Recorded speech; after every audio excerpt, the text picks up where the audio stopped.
In the last couple of years, as my style and process have evolved, I've found myself more and more drawn to more detailed pieces, which came with the desire to explore each concept to all the potential my mind was capable of.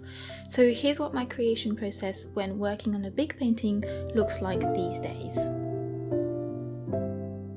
I usually start out with very rough idea sketches, so rough that they often probably wouldn't even mean anything to anyone other than me. These rough sketches allow me to more easily mentally visualize my concept. A lot of my time is spent staring into midair, and I also try to write down any ideas I get as I go, so that my brain doesn't have to focus on retaining the ideas, and I can just keep thinking and extrapolating. I am one of those people with the type of memory that is greatly helped by me writing things down. I don't even necessarily need to look at what I wrote again. The simple process of writing it will help me with recollection, but if I do read it again, it's as if my brain is projected back to the point in time when it came up with the idea, and I can understand how it was thinking and continue expanding on the idea at any point. I'm not yet trying to refine the details, but I'm mostly playing around with the general composition and feel of the concept. I usually try a few different character poses. I spend a lot of time browsing Pinterest and Google for atmospheres and ambiances that can feed into the concept, and I take a lot of notes. My sketches are rough, tiny, and a little bit abstract.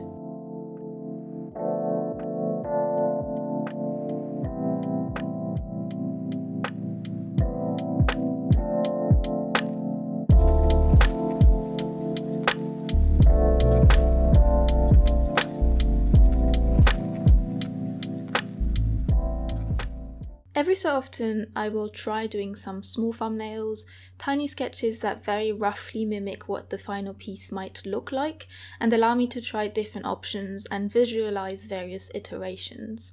Thumbnails are all about visualizing the whole piece and giving yourself various composition options.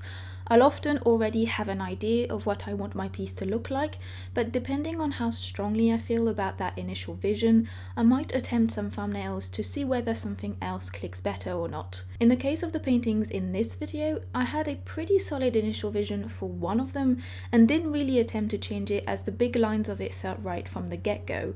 The two other pieces, however, went through quite a lot of changes and iterations, but I used a slightly different process than pencil thumbnails to explore them.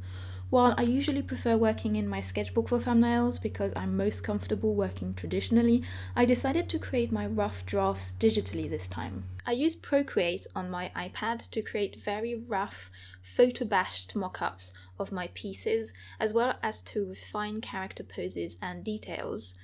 Photo bashing is a technique often used in concept art that collages existing photographs together to create a new image. I do a very basic version of that when I'm trying to visualize the overall composition of a future painting. I don't tend to spend more than a couple of hours max on any one photo bash, as these are merely to get a very rough idea of what the whole piece would look like, rather than a way to iron out details. Once I reach a stage in the photo collaging process where I feel like I have settled on a satisfactory final composition, I go back to pencil and paper to start working on the more detailed final sketch. I usually start working on my characters first, as they are usually the focus of my pieces and the most complicated and tricky aspect of an illustration for me. I like to work on the characters and the background separately at first, so I sketch out my characters, then transfer them to my final paper, and then I tend to build the background around them from there. I could continue working in Procreate to sketch out my characters at this point, but pencil and paper come much more naturally to me. While I enjoy working digitally and I find it very convenient at some stages of my process, the technique still feels clunky to me and my lack of experience can come in the way. So if I need to be focusing on accuracy and details, I prefer working on paper. So once I have decided on the broad strokes of my composition by photo bashing on Procreate, I can start building the final drawing, starting with the characters. At the moment, I like working on a few pieces at a time, as I find focusing on only one thing for too long can give me tunnel vision, and I can grow stiff and tired of a concept too quickly. Alternating at will between a few different projects allows me to keep feeling fresh and excited about each idea for longer. It also allows my brain to stay sort of supple and inspired, and I find that I reach creative epiphanies more easily if I allow my brain to stop thinking too intently about only one thing at a time. It's genuinely fascinating to me how the brain can keep working on an idea in the background, even when I'm not consciously trying to do so, and I find that when I allow my mind to jump back and forth between different creative tasks, it comes up with new ideas more easily and with less effort on my part. In this video, you can see me work on 3 paintings at the same time. I could have separated each piece into its own video, but since this video is about my early process, I felt it was more accurate to show you that I often work on several things together. Each of the paintings in this video also is a good example of some of the divergences that can occur within my process. The final sketching process is in no way straightforward. Sometimes it will go reasonably smoothly, like in the case of this concept here, where I had the post down fairly quickly and only made minor changes towards the end. This whole concept went through very little changes throughout the whole creation process. Both the background and the character were pretty clear in my head from the start, and I didn't feel the need to tamper with either for very long. The other 2 pieces in this batch, however, went through more extensive changes. I experimented a lot with various backgrounds and settings, and even required some input from my patrons in the form of an Instagram poll when it came to settling on the final background for the character falling to ribbons. Something I like to do when I have a good idea of the overall pose but need to experiment with details is sketch out what I'm sure of and then take a picture of that with my iPad and play around with the details I am unsure about in Procreate. This means that I don't have to draw the same basic composition over and over again, and I can just tweak the details I'm interested about digitally to visualize them before going back to the pencil drawing once I have a decision. In this instance, for example, I was unsure about the hand pose for one of the characters, so I took a number of reference images of my own hands and pasted my favorites onto a picture of my sketch to see which one I preferred. At the time of this recording, I've figured out my characters to a level I am satisfied enough with that I will be transferring them to their final paper very soon, but I still haven't quite figured out the background yet. I had the broad lines of it decided, but some of the details don't feel right yet, and I'm hoping that I will be able to figure them out once I have my characters set up on their final paper format. Once I have each characters for each piece finalized as sketches, I scan the drawings and bring them into Photoshop for resizing. This allows me to not have to worry about size when I am sketching, as I'm simply not very good at estimating the size of my drawings. All I need once I have finished my sketch is to determine the size I want my final painting to be, so measure out the final paper, and I can then print out my scanned drawings to correspond to that size, and use those prints to transfer the image to the paper, which I do using carbon paper.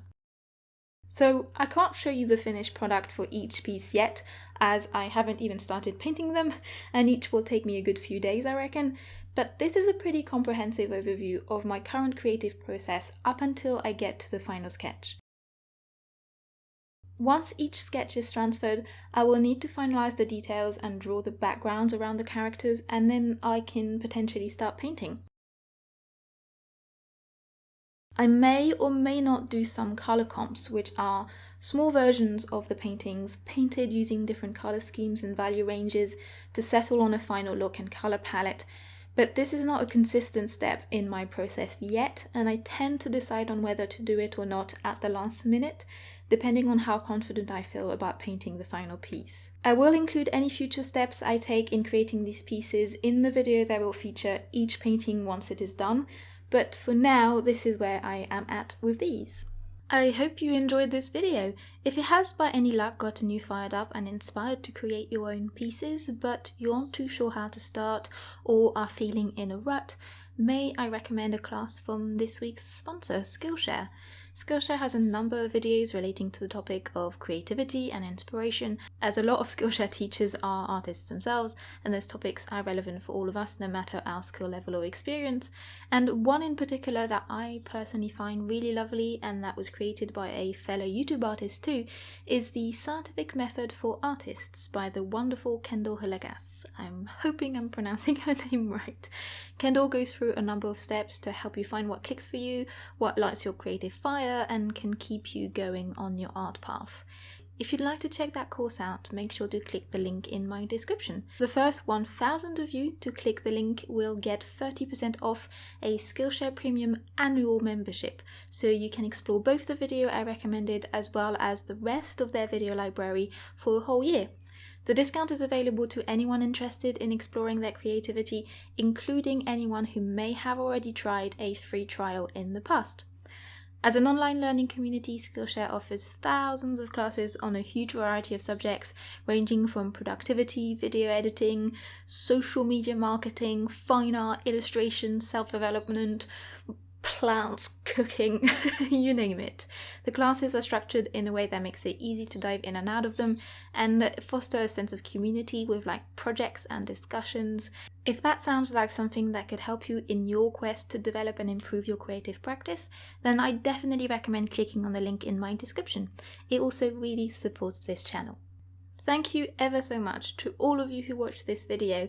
I'm really excited to start painting the pieces I spent the last couple of weeks working on, and I'm also really looking forward to sharing them with you too once they're done. If you would like to keep track of my progress in the meantime and also get a look behind the scenes, I do have a Patreon linked below also. Thank you again very much for watching, take really good care of yourselves, and I'll see you all very soon for another video. Bye everyone!